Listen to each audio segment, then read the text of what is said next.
Sir एक minute आपको भी देंगे। हाँ बिल्कुल ठीक है।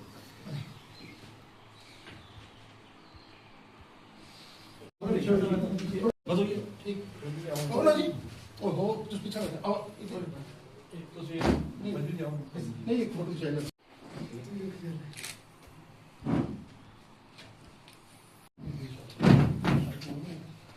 चलो जाओ चलो ये नहीं चलो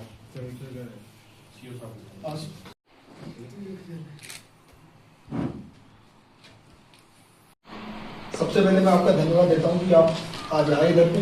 आज का दिन जो है उत्सव का दिन है। आज ही के दिन तकरीबन 1 साल पहले हमने एक नई तरीके से लड़ाई को शुरू किया और एक नया मुकाम हासिल किया है कि जो पहले बोलते थे वो 2.5 किलो के बम है वो सब खत्म हो गए। ठीक है ना। और उससे ज़्यादा इम्पोर्टेंट क्या है कि जो पुंछ की ज़मीन है, ये ज़मीन है वीरता की, बरेवरी की और शहादत की। इसमें कि आपके पूर्वजों ने सबने बहुत कठिन समय देखा है और काफ़ी हद तक फौज के साथ मिलके एहतियात कायम किया और काम किया हुआ है, जो कि काबिल तारीफ है। और उसी को जो विरासत है वही विरासत आप लोग भी आगे लेके चल रहे हैं। जब मैं यहाँ आ रहा था तो मुझे बोला गया कि पुंछ में जो फौज है, ऐसा बोलते हैं ना कि कोई काम करने के लिए आपके पास रिसोर्स कितना है, तो जो फौज का रिसोर्स है उसके अलावा जो सबसे बड़ा रिसोर्स है वो पुंछ की जनता है। अगर आप कल को लड़ाई लगती है तो कहीं पे एम्यूनिशन पहुंचना है तो आप बोलोगे पहुंच जाएगा अपने आप। कहीं पर रसद पहुंचनी है तो तुरंत पहुंच जाएगी, सिर्फ बताने की जरूरत है। और ये किसी पुराने कमांडर ने मुझे बताया था, और एक ने नहीं कम से कम 3 या 4 कमांडर ने बोला था कि सबसे बड़ा जो ताकत है पुंछ में वो फौज तो है अपने आप तो फौज को देखोगे, लेकिन सबसे बड़ी ताकत जो है फौज की जनता है। और जिस तरीके से आप लोगों ने ऑपरेशन सिंदूर के दौरान काम किया है, क्योंकि सबसे इम्पोर्टेंट चीज़ है कि अपनी हिम्मत रखना, वो रखी और एक दूसरे की मदद की है। और बिना धर्म, बिना जात, बिना पात के सब ने मिल के, मैं बोलता हूँ मेल्टिंग पॉट ऑफ फेथ, सारे के सारे जो रिलीजन है, इससे बड़ा इतिहाद का जो एग्जाम्पल है पूरे देश में कहीं नहीं है। यहाँ मतलब हिंदू, मुस्लिम, सिख, ईसाई सब के सब बराबर है और सब मिलके काम करते हैं। और आज भी मैं देख रहा हूँ तो सारे मिलके आए हैं। तो इस चीज़ को आगे लेके चलना है, क्योंकि आने वाला वक्त थोड़ा सा और कठिन होगा, क्योंकि हमारा देश जो है तरक्की कर रहा है। जब आदमी तरक्की करता है तो क्या होता है, उसको खींचने वाले काफ़ी लोग नीचे होते हैं और उसको मुश्किलों का सामना करना पड़ता है, कठिन टाइम का वक्त का जो है सामना करना पड़ता है। मुझे पूरी उम्मीद है कि इसी तरीके से हम लोग आगे काम करेंगे। हमने सेलिब्रेशन करना था, उत्सव करना था आज, पर हमने जानबूझ के नहीं किया, क्योंकि फिर हमारा फोकस जो है आगे से डाइवर्ट होकर कहीं और चले जाता है। और जब आप डोमिनेट करते हो अगले को तो उसको पता है कि कुछ करना नहीं है इस वक्त, और करेगा तो अच्छी तरह पिटाई होगी उसकी। हम मौका देख रहे हैं कि अगर कुछ करें और हम उसको ढंग से बताएं कि क्या चीज़ है, उसकी ज़रूरत नहीं पड़ेगी फिलहाल तो, ठीक है ना। सो इसी तरीके से अपने आपसी भाईचारे को, आपसी समझ को और एकता को बना के रखना है।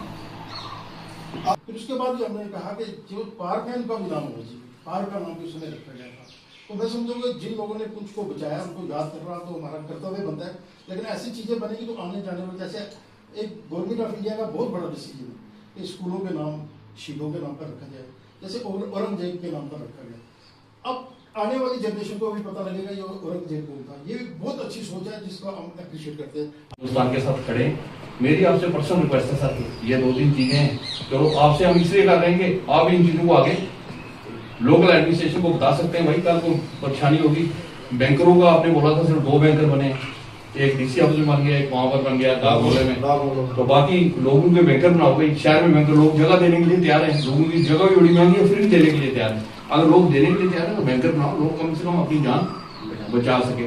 पर आज ये हमारे डिप्टी कमांडर साहब और हमारे सीओ साहब, इनका भी बड़ा रोल है। आपके साथ में बैठे हैं हमारे डिप्टी साहब, तो उस टाइम ये भी लोगों के बीच में काफ़ी घूमे।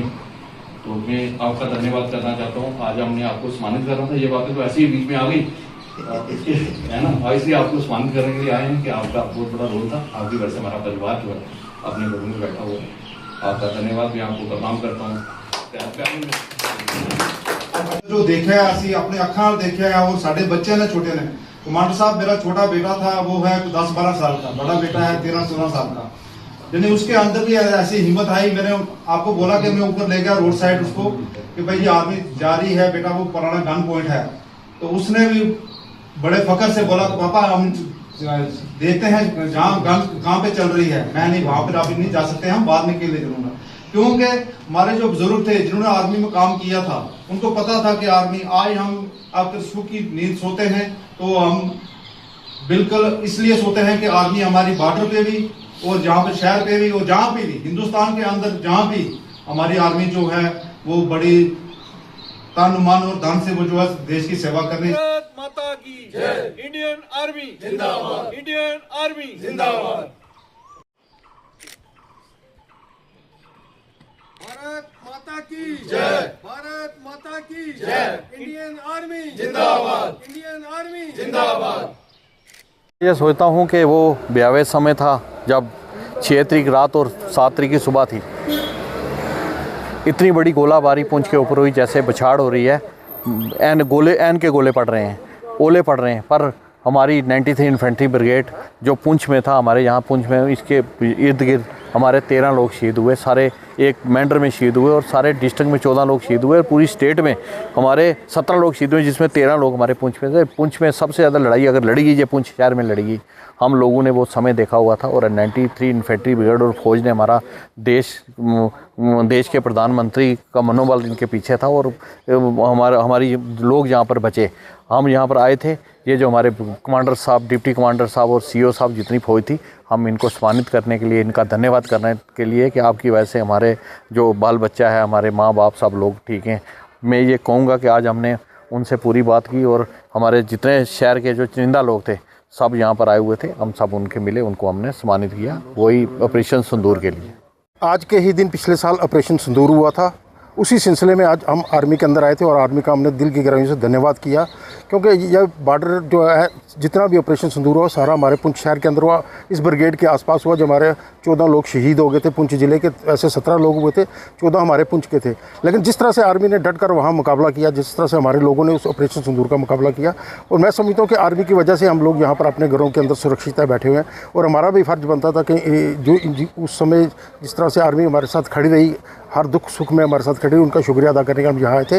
और मैं समझता हूँ कि अपने प्रधानमंत्री जी का भी शुक्रिया अदा करते हैं हम, कि जिस तरह से ऑपरेशन सिंदूर के अंदर जिस तरह से जवाब दिया गया, जिस तरह से जो पाकिस्तान हमें धमकियां देता, हमारे पास न्यूक्लियर बम है, वो सारे ख़त्म हो गए, वो एरिया ही उड़ा दिया गया।